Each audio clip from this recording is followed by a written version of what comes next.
በየቀኑ በዓለም ላይ በሺዎች የሚቆጠሩ ሰዎች ይጠፋሉ። አብዛኞቹ ይገኛሉ፣ ነገር ግን አንዳንዶቹ ለዘላለም ይረሳሉ። ዛሬ የምናያቸው ታሪኮች የምርመራ መዛግብትና የቤተሰብ እንባዎች ናቸው።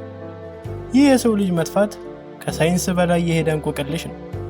በየዓመቱ በሚሊዮን የሚቆጠሩ ሰዎች ይጎድላሉ ተብሎ ይመዘገባል። አብዛኞቹ በቴክኖሎጂ፣ በፖሊስ እና በሕዝብ ትብብር በቅርብ ጊዜ ውስጥ ይገኛሉ። ነገር ግን የዚህ ሁሉ ቁጥር ጥቂት በመቶ አይገኙም። መሬት ተከፍታ ያወጣቻቸው ያህል ምንም ፍንጭ ሳይተዉ ለዘላለም ይረሳሉ። ይህ ቪዲዮ ለእነዚያ ያልተመለሱ ጥያቄዎች ክብር ነው። የሰው ልጅ በቴክኖሎጂ እድገት ውስጥ ሆኖ ሳተላይት ሰማይን በሚቆጣጠርበት ዘመን እንዴት አንድ ሰው ከምድር ገጽ ሊጠፋ ይችላል? ይህንን እንቆቅልሽ ለመፍታት የታሪክ መዛግብትን፣ ሳይንሳዊ ምርመራዎችንና ተስፋ የቆረጡ ቤተሰቦችን እንባ እናዳምጣለን። ወደ ታሪካዊ ምስጢሮች፣ ወደ አሜሊያ ኤርሃትና የሮዋኖክ ቅኝ ግዛት ጉዟችንን እንጀምራለን። ዝግጁ ናችሁ? በ1937 ዓ.ም የዓለማችን ታዋቂው አብራሪ አሜሊያ ኤርሃት በዓለም ዙሪያ ለመብረር ጉዞ ጀመረች። የፓስፊክ ውቅያኖሶችን አቋርጣ ሳለ ከአውሮፕላኗ ጋር በድንገት ከራዳር ተሰወረች። የነዳጅ ማለቂያውን ወይስ አውሮፕላኑ ተከስክሶ ውቅያኖስ ዋጠው? የአሜሪካ መንግሥት በወቅቱ ትልቅ ፍለጋ ቢያደርግም የአውሮፕላኗም ሆነ የሴትዮዋ ፍንጭ አልተገኘም።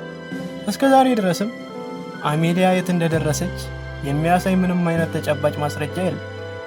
በ1587 ዓ.ም እንግሊዛውያን አሜሪካ ውስጥ የሮዋኖክ ደሴት ላይ ሰፈሩ። ከ3 ዓመት በኋላ ሲመለሱ ሰፈሩ ባዶ ሆኖ ተገኘ።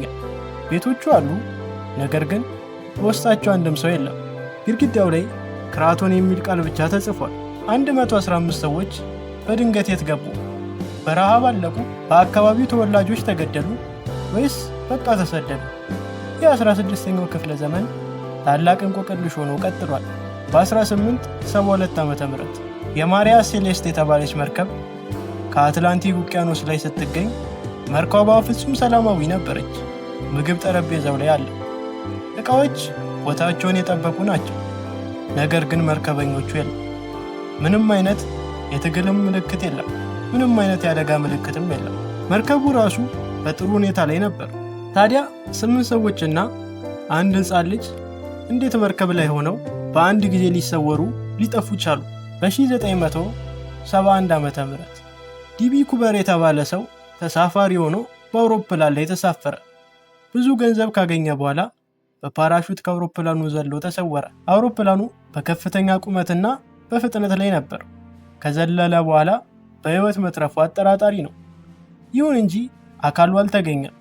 የያዘው ገንዘብም በከፊል ካልሆነ በቀር አልተገኘም። በየቦታው እየፈለጉት፣ እሱ ግን እንደ ጭስ ተኖ ቀረ።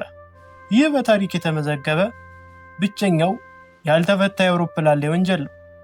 በመጋቢት 2014 ዓ.ም የማሌዥያ ኤርላይን MH370 ከኩዋላ ላምፑር ወደ ቤጂንግ ሲበር በድንገት ከራዳር ጠፋ። 239 መንገደኞችና ሰራተኞች የነበሩበት ይህ ግዙፍ አውሮፕላን በዘመናዊው ዓለም የሳተላይት ቁጥጥር ስርዓት ስር ሆኖ እንዴት ሊጠፋ ይችላል? ዓመታት ባስቆጠረ ፍለጋ የአውሮፕላኑ የተወሰኑ ፍርስራሾች በባህር ዳርቻዎች ቢገኙም ዋናው የአውሮፕላኑ ክፍል ወይም የጠፉት ሰዎች መገኛ እስከ ዛሬ ሚስጥር ነው። ይህ ክስተት የቴክኖሎጂ አቅማችንና የዓለምን የደህንነት ስርዓት ትልቅ ጥያቄ ውስጥ የከተተ ነው። አንዳንዴ ደግሞ መጥፋቶች የሚከሰቱት ክፍት ባህር ወይም ሰማይ ላይ አይደለም፣ ይልቁንም በተጨናነቁ ከተሞች ውስጥ ነው። ሰዎች ከሥራ ሲመለሱ፣ ከጓደኞቻቸው ጋር ሲለያዩ ወይም በቤታቸው አካባቢ ሲራመዱ ሳይታወቁ ይጠፋሉ። ምንም አይነት የአደጋ ምልክት የለም። ምንም የሲሲቲቪ ካሜራ ምስል የለም። እንደ መንገደኞች መጥፋት የሚባሉት እነዚህ ታሪኮች በምንኖርበት ከተማ መሃል እንኳ ምን ያህል ደህንነታችን ያልተጠበቀ እንደሆነ ጥርጣሬ ይፈጥራል። እነዚህ ሰዎች የት ሄዱ? በራሳቸው ፈቃድ ወጡ ወይስ በማይታወቅ ኃይል ተገደሉ? መልሱ የለም። በአሁኑ ዘመን የትኛውም ቦታ በሳተላይት ይታያል። የትኛውም እንቅስቃሴ በካሜራ ይመዘገባል። ታዲያ ለምንድን ነው ይህ ሁሉ እንቆቅልሽ የሆኑ መጥፋቶች የሚከሰቱት? የደህንነት ካሜራዎችና የሳተላይት መረጃዎች በአንድ ወቅት መፍትሄ መስለው ቢታዩም አብዛኛውን ጊዜ ግን አጥጋቢ መልስ አይሰጡም። ቴክኖሎጂ ገደብ አለው። አንዳንድ መጥፋቶች የሚከሰቱት ቴክኖሎጂ በማይደርስባቸው ቦታዎች ወይም የቴክኖሎጂ መሳሪያዎች በብልሽት ምክንያት መረጃ በማይዘግቡበት ቅጽበት ነው። ሳይንስ እንቆቅልሹን ለመፍታት ቢሞክርም በመጨረሻ ግን ብዙ ጥያቄዎች ያለ መልስ ይቀራሉ። እነዚህን እንቆቅልሽ መጥፋቶች ስንመለከት ሳይንስ መጀመሪያ የሚጠቁመን ወደ ተጨባጭ ምክንያቶች ነው። ብዙዎቹ ምስጢራዊ የሚባሉት መጥፋቶች በመሰረቱ የግል ውሳኔዎች ወይም ያልተጠበቁ አደጋዎች ውጤት ሊሆኑ ይችላሉ። የአእምሮ ጤና ችግሮች፣ የመንፈስ ጭንቀት ወይም ሰውየው ከነበረበት የህይወት ጫና ለመሸሽ የወሰደው የራሱ የግል እርምጃ የመጥፋቱ ዋና ምክንያት ሊሆን ይችላል። በሌላ በኩል ደግሞ ወንጀል ሊኖር ይችላል። በጣም ጥበበኛ በሆኑ ወንጀለኞች የተፈጸመና ምንም ማስረጃ ያልተገኘበት የሰው ልጅ እኩይ ተግባር። የሳይንስ ሊቃውንት እነዚህን ድርጊቶች በስታቲስቲክስ እና በስነ ልቦና ትንታኔ ሊያብራሯቸው ይሞክራሉ። ሆኖም እነዚህ ትንታኔዎች የቤተሰቦችን ልብ የሚያረጋጋ ወይም ጥያቄዎችን የሚመልስ ተጨባጭ ማስረጃ አያቀርቡም። ሳይንስ አብራሪያ ሲያጣ የሰው ልጅ አስተሳሰብ ወደ ሌላ አቅጣጫ መሄዱ የማይቀር ነው። አንዳንዶቹ ይህንን የጊዜ ጉዞ ወይም የጠፈር ሚስጥር ይሉታል። እነዚህ እምነቶችም ምንም እንኳን ሳይንሳዊ ማስረጃ ባይኖራቸውም በዓለም ዙሪያ ባሉ አፈታሪኮች ውስጥ ግን ስር ሰደዋል። የባዕድ ፍጥረታት ጣልቃ ገብነት ወይም በጊዜና በቦታ መካከል ያለ የመተላለፊያ ቀዳዳ መኖር የሚሉ ግምቶች ሰዎች ከምድር ገጽ በድንገት ተነው ለጠፉበት ሚስጥር እንደ አማራጭ ማብራሪያ ያቀርባሉ።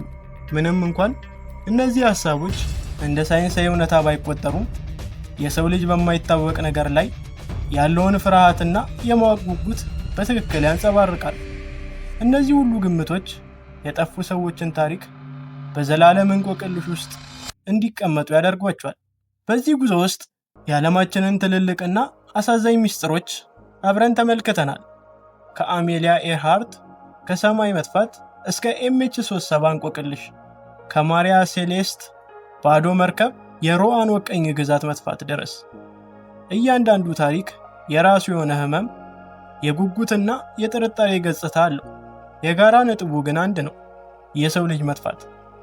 መሬት ተከፍታ የዋጠቻቸው ያህል ምንም ዱካ ሳይተው መቅረታቸውን ነው። ሳይንስ ብዙ መልስ አለው፣ ነገር ግን ለእነዚህ ጥያቄዎች የሚሰጠው መልስ አሁንም ድረስ አጥጋቢ አይደለም።